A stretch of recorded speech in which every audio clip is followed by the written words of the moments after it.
Welcome back. I think it's safe to say most East Texans at least attempt to incorporate some healthy food into their diet. Yeah. So rather than just sticking to vegetables and chicken or turkey, adding fish or seafood into the mix is a good way to introduce some lean and healthy fats. Guy Danielson with Precision Spine Care joins us to share these benefits. Morning. Good morning. Good morning. Well, I am really happy to be here. Oh, we're Thank always you for having happy to me. have you.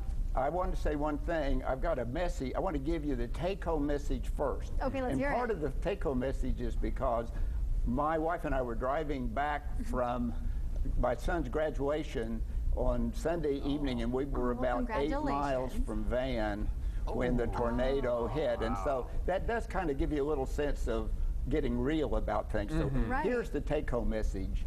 Eat oily fish twice a week. Oily fish? Oily fish.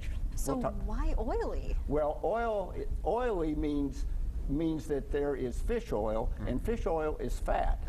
And fat is basically good and bad, but the fish oil is good fat. It's called omega-3. Okay. And omega-3 is one of the building blocks for every cell in the body, particularly in the brain, the immune system, and the heart. And so you have to have it, and it's not in our body doesn't make it, so we have to consume it, and we don't consume that much. Our diet is very deficient in this. Got it. Wow, so I guess fish, and what are some other things? Primarily fish, right? It's fish. It is, and there are lots of reasons why fish is good, and one of them is that it's essential to everything that we do. I'll give you a good example. If you look at the statistics between the health in Japan and the United States, well, Japan is the healthiest country in the world, and they consume 4 times the amount of fish that we do in the United States, and they live 10 years longer. They're rated #1, and we're number 19. Oh boy, well that's a fun fact. No, it really is. Yeah, another fun one.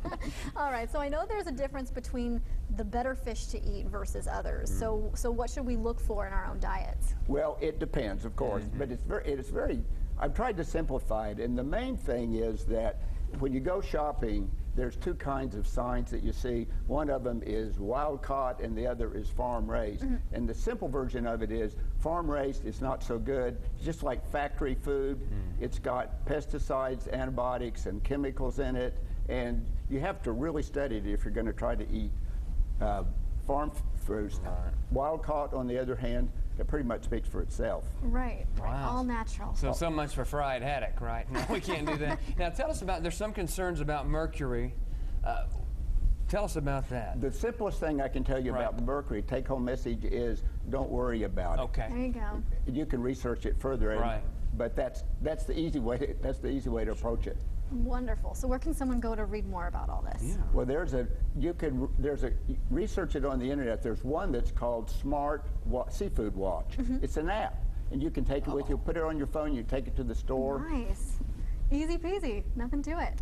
Wow. Or now what about like scallops and shrimp? That gets into other things. That's not fish, obviously. It's not fish, but it is seafood, and those are in the kind of the gray zone right now.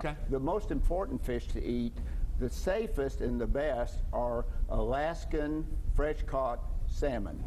And the worst food you can eat in terms of seafood is farmed salmon.